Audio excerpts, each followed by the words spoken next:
Assalamualaikum warahmatullahi wabarakatuh. Pada kesempatan kali ini kami ingin mempresentasikan tugas besar 2 digital forensik keamanan cyber, yang mana beranggotakan saya sendiri Imam Yabunaya, ada Igit Ahmad, lalu Nazrin Nazarudin.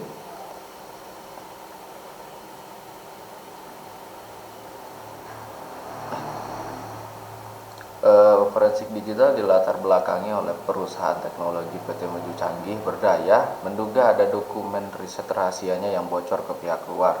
Setelah dilakukan analisis terhadap log akses server, dugaan mengerucut pada beberapa pegawai yang mungkin mendapatkan file tersebut secara tidak sah dan kemudian memberikannya kepada pihak luar.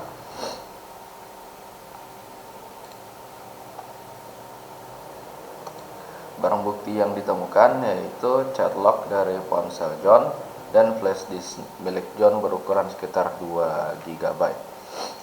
Aplikasi yang digunakan untuk forensik digital ialah aplikasi kompresi seperti WinRAR atau 7zip, lalu autopsi untuk menganalisis flash disknya si John.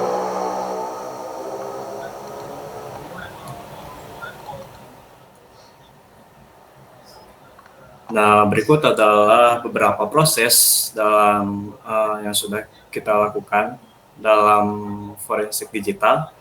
Yang pertama itu secara umum, yang pertama mengekstrak semua file yang diperlukan dalam pencarian barang bukti. Lalu yang kedua itu menganalisis chat log dari John disertai dengan analisis pada flash disk milik John. Lalu yang ketiga adalah rekonstruksi kejadian dan pengambilan kesimpulan. Nah, yang pertama itu dilakukan forensik digital chat log.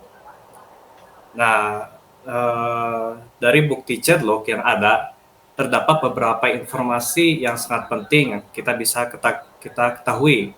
Yaitu yang pertama itu adalah kesepakatan John dengan Mukio, lalu adanya transaksi file dari John ke Mukio, dan juga adanya transaksi pembayaran dari Mukio ke John. Lalu untuk forensik digital flash disk image dilakukan penyelidikan forensik dari flash disk image yang dianalisis menggunakan aplikasi bernama autopsi. Nah, dari flash disk image tersebut ada beberapa informasi yang bisa kita dapatkan. Yang pertama itu adanya file mencurigakan yang dihapus.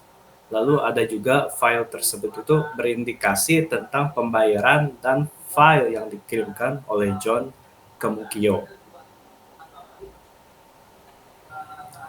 Nah, dari forensik digital tadi, kita bisa ketahui adanya bukti yang dilakukan transaksi pembayaran dari Mukio ke John melalui anak buah Mukio yang bernama Mukidi dengan sebesar 100 juta rupiah.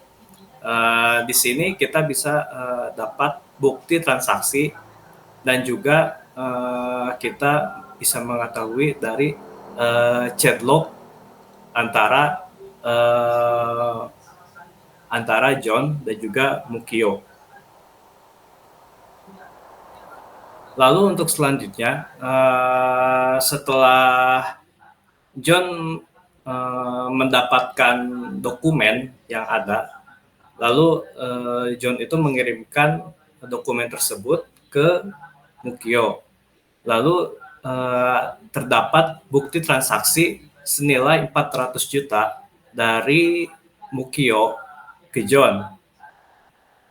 Bukti transaksi itu dapat dilihat di flash disk image tadi dan juga kita bisa indikasikan di chat log percakapan antara John dan juga Mukio.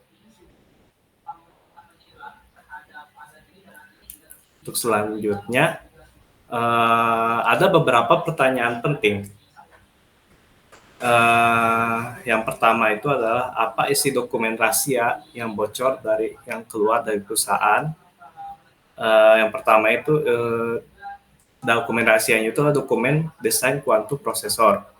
Lalu kapan sih dokumen rahasia itu bocor?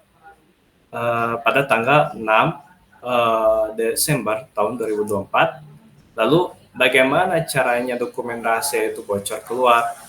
Jawabannya itu adalah John itu membobol sistem keamanan perusahaan untuk mencuri dokumen rahasia perusahaan yang diinginkan oleh bos sebelah yang bernama Mukio.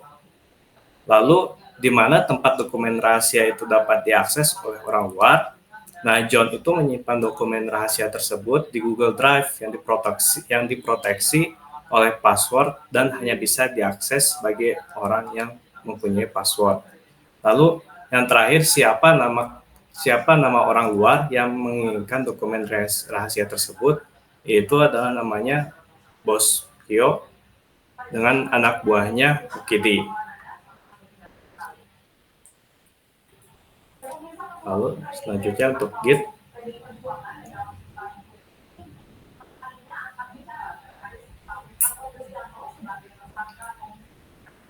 Untuk kesimpulan, dapat ditarik bahwa John melakukan pencurian file penting dalam hal ini desain kuantum prosesor dari perusahaannya dan diberikan kepada bos sebelah yang bernama Mukio dengan imbalan sebesar 500 juta rupiah. Dan metode yang digunakan adalah menggunakan Google Drive yang telah dienkripsi untuk mengirimkan file penting tersebut.